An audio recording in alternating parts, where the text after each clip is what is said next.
আসসালামু আলাইকুম রহমতুল্লাহি ওবরাকাতুহ।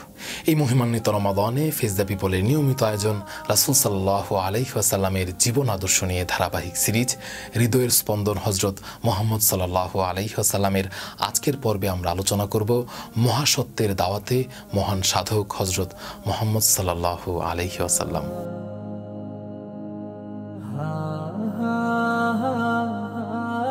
হযরত ইব্রাহিম আলাইহিস সালাম মহানবী হযরত মুহাম্মদ সাল্লাল্লাহু আলাইহি ওয়াসাল্লামের জন্য দোয়া করেছিলেন যে, হে আমার পালনকর্তা, তাদের কাছে তাদের মধ্য হতে একজন রাসূল পাঠান, যিনি তাদের কাছে আপনার আয়াতসমূহ তিলাওয়াত করবেন, তাদেরকে কিতাব ও সুন্নাহের শিক্ষা দেবেন এবং তাদেরকে পবিত্র করবেন।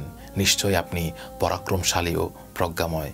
রাসূল সাল্লাল্লাহু আলাইহি ওয়াসাল্লাম সম্পর্কে হযরত ঈসা আলাইহিস সালামের সুসংবাদ কুরআনুল কারিমে এভাবে ব্যক্ত হয়েছে যে, সে সময়ের কথা মনে করার মতো যখন ঈসা ইবনে মারিয়াম বললেন, হে বনি ইসরাইল, আমি তোমাদের কাছে আল্লাহর পক্ষ থেকে রাসূল এবং পূর্ব হতে তোমাদের কাছে যে তাওরাত রয়েছে তার সমর্থক।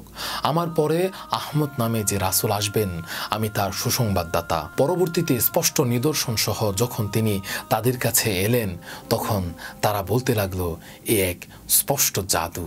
মহান আল্লাহ তাআলা বিশ্বনবী হযরত মুহাম্মদ সাল্লাল্লাহু আলাইহি ওয়াসাল্লামকে বিশেষ সম্মান প্রদর্শন করেছেন। তিনি তার সম্পর্কে বলেছেন, আমি আপনার জন্য আপনার সুখ্যাতিকে সমুন্নত করেছি।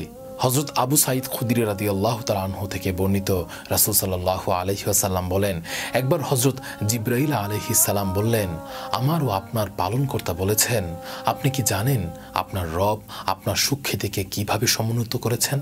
রাসূল সাল্লাল্লাহু আলাইহি ওয়াসাল্লাম বললেন, আল্লাহ ও তার দূতই ভালো জানেন। হযরত জিবরাইল আলাইহিস সালাম বললেন, আল্লাহ বলেছেন, কেউ আমাকে স্মরণ করলে আমার নামের সাথে আপনাকেও স্মরণ করবে। সুবহানাল্লাহ। হযরত ইবনে আতা রাহিমাহুল্লাহ বলেন, আল্লাহর নামের সাথে রাসূল সাল্লাল্লাহু আলাইহি ওয়াসাল্লামের নাম না নিলে ঈমান পূর্ণ হয় না। হযরত উমর রাদিয়াল্লাহু তাআলা আনহু বলেন, আল্লাহর কাছে রাসূল সাল্লাল্লাহু আলাইহি ওয়াসাল্লামের মর্যাদার প্রমাণ হলো তার অনুসরণকেই নিজের অনুসরণ বলে ঘোষণা দিয়েছেন। তিনি কুরআনুল কারিমে বলেছেন, যে ব্যক্তি রাসূলের অনুগত্য করে সে যেন আল্লাহ তাআলারই অনুগত্য করল।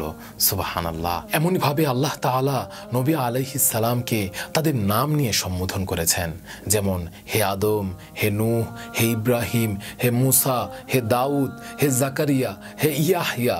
কিন্তু তিনি কখনো তার হাবিব হযরত মুহাম্মদ সাল্লাল্লাহু আলাইহি ওয়াসাল্লামের নাম নিয়ে সম্বোধন করেননি, বরং আল্লাহ তাআলা তাকে সম্বোধন করেছেন, হে রাসূল, হে নবী, হে মুজাম্মিল, হে মুদ্দাসির। আল্লাহ তাআলা তাকে উদ্দেশ্য করে বলেছেন, আমরা আপনার পালনকর্তার নির্দেশ ছাড়া অবতরণ করতে পারি না। যা কিছু আমাদের সামনে ও পেছনে আছে এবং যা এর মধ্যখানে আছে সবই তার। আপনার পালনকর্তা আপনাকে ভোলার মতো নন। আপনার প্রতিপালক আপনাকে পরিত্যাগ করেননি এবং আপনার প্রতি বিরূপও হননি। আর কুরআনুল কারিমে আরও এরশাদ হচ্ছে, আর সে সময়ের কথা মনে করার মতো যখন আমি নবীগণের কাছ থেকে অঙ্গীকার নিয়েছিলাম আপনার থেকে এবং নূহ, ইব্রাহিম, মুসা ও ঈসা ইবনে মারিয়ামের থেকেও তাদের কাছ থেকে গ্রহণ করেছিলাম দৃঢ় অঙ্গীকার।